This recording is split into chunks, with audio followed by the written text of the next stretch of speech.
Halo everyone.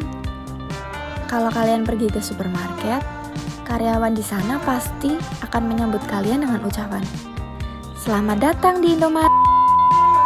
Tapi, pernah gak sih kalian pergi ke kantor pemerintahan disambut layaknya di supermarket? Kalau ada yang pernah mengalami, bisa langsung komen di bawah ya. Oke? Halo. Assalamualaikum warahmatullahi wabarakatuh. Perkenalkan, kami dari mahasiswa Administrasi Publik, Fakultas Ilmu Sosial dan Ilmu Politik, Universitas Jenderal Sudirman, yang beranggotakan Rifa Widya Yulianti, NIM F1B 019094, Fauzian Kadafi Arifiatmoko, NIM F1B 019111, Arini Amalia Haq, NIM F1B 019115. Oh iya, jangan lupa like, komen, dan share ya guys. Like dari kalian itu sangat berarti buat kami loh. Thank you.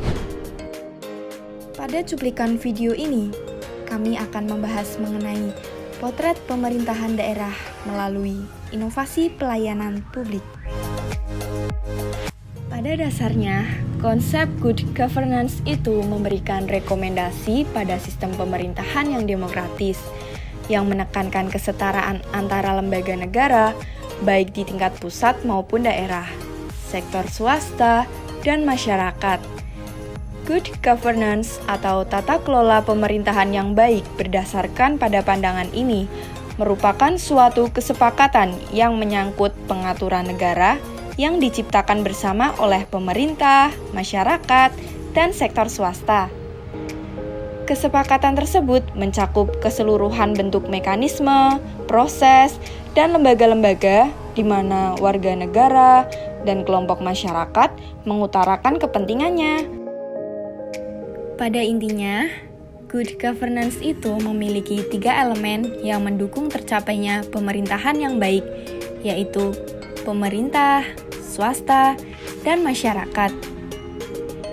Jadi, good governance sendiri tidak hanya berlaku untuk pemerintah pusat saja loh, namun juga sampai pada tingkat lokal atau daerah. Local governance atau pemerintahan desa menurut Pasal 1 Angka 2 Undang-Undang Nomor 6 Tahun 2014 menjelaskan bahwa pemerintahan desa merupakan penyelenggaraan urusan pemerintahan dan kepentingan masyarakat setempat dalam sistem pemerintahan negara Kesatuan Republik Indonesia. Guna untuk mewujudkan tugas tersebut, maka pemerintah desa itu dituntut untuk melakukan perubahan, baik dari segi kepemimpinan maupun kinerja birokrasi yang berorientasi pada pelayanan desa, sehingga benar-benar mengarah pada praktik good governance, bukan bad governance. Lalu, prinsip apa aja sih yang mendasari agar bisa terwujudnya good governance itu? Pada tahun 1997, United Nations Development Program atau UNDP merumuskan 9 prinsip yang harus ditegakkan untuk bisa melaksanakan tata pemerintahan yang baik. Prinsip tersebut diantaranya yaitu participation atau partisipasi, rule of law atau penegakan hukum, transparency atau transparansi, responsiveness atau daya tanggap, consensus orientation atau berorientasi pada konsensus, equity atau keadilan atau kesetaraan, effectiveness and efficiency atau efektivitas dan efisiensia, accountability atau akuntabilitas, strategic vision atau visi strategis. Agar bisa terwujudnya good governance, maka diperlukan kondisi birokrasi yang sehat ya teman-teman. Birokrasi menurut Kumoroto merupakan sarana bagi pemerintah yang berkuasa untuk melaksanakan pelayanan publik sesuai dengan aspirasi masyarakat. Namun, secara umum birokrasi itu merupakan suatu prosedur atau sistem baik dalam pemerintah publik maupun swasta. Maka dari itu, birokrasi sangat penting untuk mewujudkan good local governance ini, teman-teman. Namun, kondisi birokrasi di Indonesia sekarang itu tidak seperti kenyataannya. Mulai dari pelayanannya yang berbelit-belit, korupsi oleh partai politik, ditambah adanya pandemi COVID-19 seperti saat ini. Perkembangan kasus COVID-19 di Indonesia, jumlah kasus terkonfirmasi positif COVID-19 terus bertambah. Pemerintah mengumumkan tambahan 4.607 kasus baru di Indonesia. Beralih ke kasus korupsi, Saudara, Sekretaris Jenderal KONI, Ending Fuad Hamidi mengaku terpaksa memberikan suap kepada pejabat Kemenpora agar dana hibah bisa segera cair. Pemirsa, Kejaksaan Agung menaksir kerugian BPJS Ketenagakerjaan mencapai 20 triliun rupiah. Kerugian dalam jumlah besar tersebut diduga akibat dugaan tindak pidana korupsi pengelolaan dana investasi.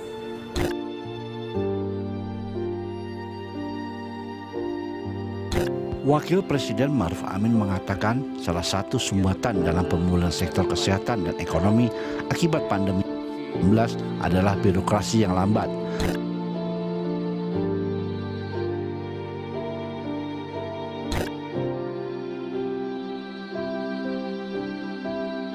Saya itu berusaha untuk ngurus akta kematian.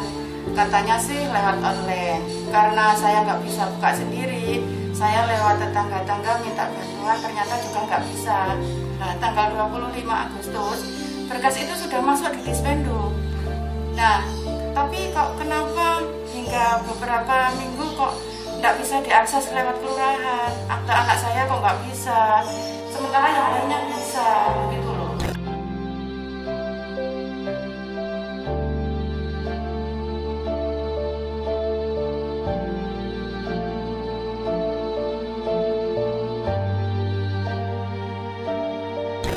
Menurut Jurnal Standar Pelayanan Publik di era transisi New Normal, pandemi COVID-19 pada saat ini menyebabkan bertambahnya beban kerja yang harus dijalankan oleh para birokrat. Selama berbulan-bulan menghadapi pandemi, semua sektor dituntut untuk beradaptasi, tidak terkecuali sektor pemerintah. Eits, tapi jangan khawatir teman-teman. Kita juga ada loh inovasi mengenai pelayanan publik demi mewujudkan good local governance di era pandemi.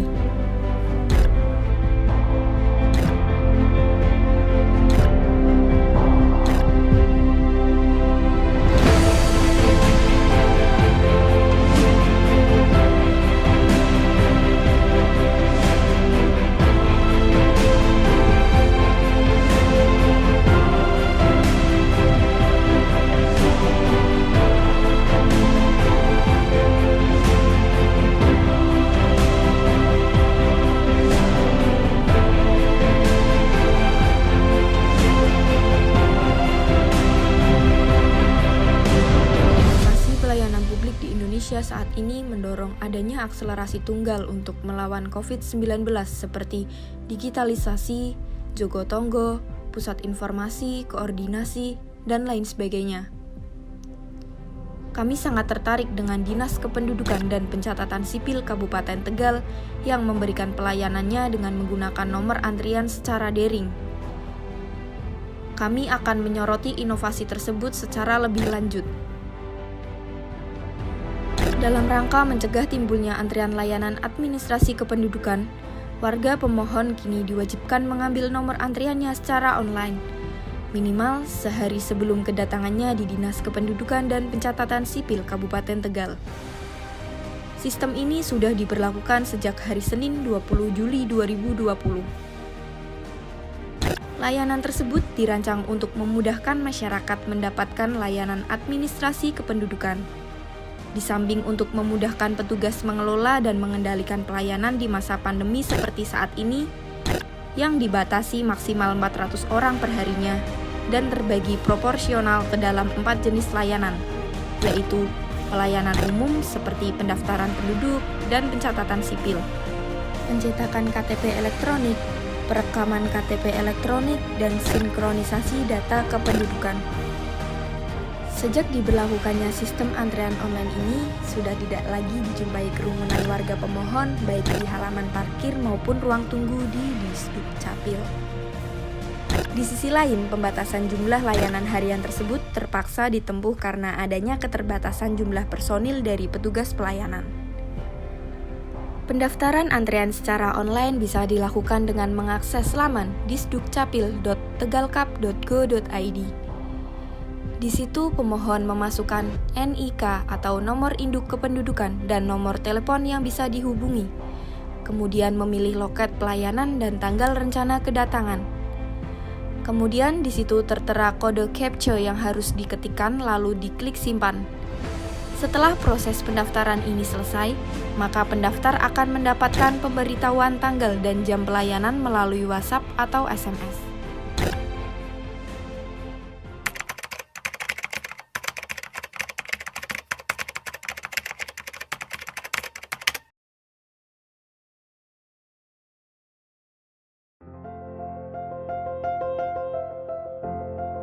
Waktu itu saya menggunakan layanan ganti KTP.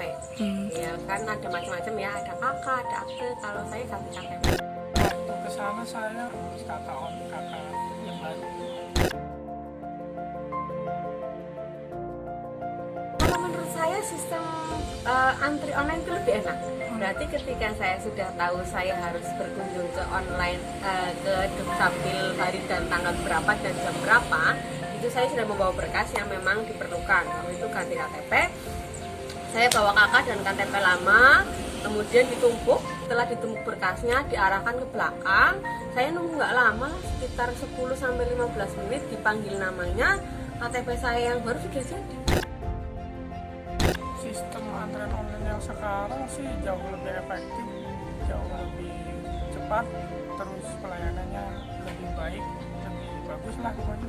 Intinya memuaskan lah pelayanan dari aparatur sipil negara di kantor Disduk Capil tempat saya tinggal sendiri itu di Kabupaten Tegal terutama, itu pelayanannya sudah baik, sudah signifikan, sudah bagus.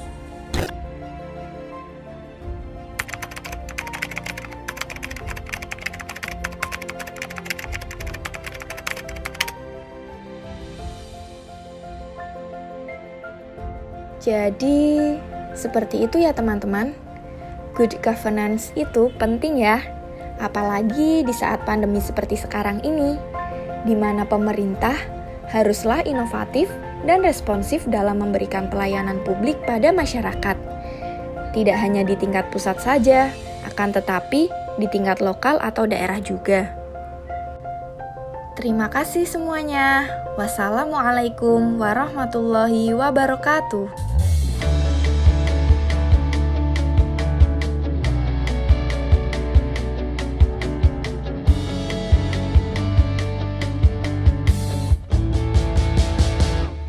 Tarik nafasmu dalam, hadapi ketakutan, terlintas di pikiran, berikan kekuatan. Awan mendung di sana, tanpa ada cahaya. Ku tak berdaya, ku harus apa untuk menghadapi semuanya. Hari-hari di mana ku tertinggal di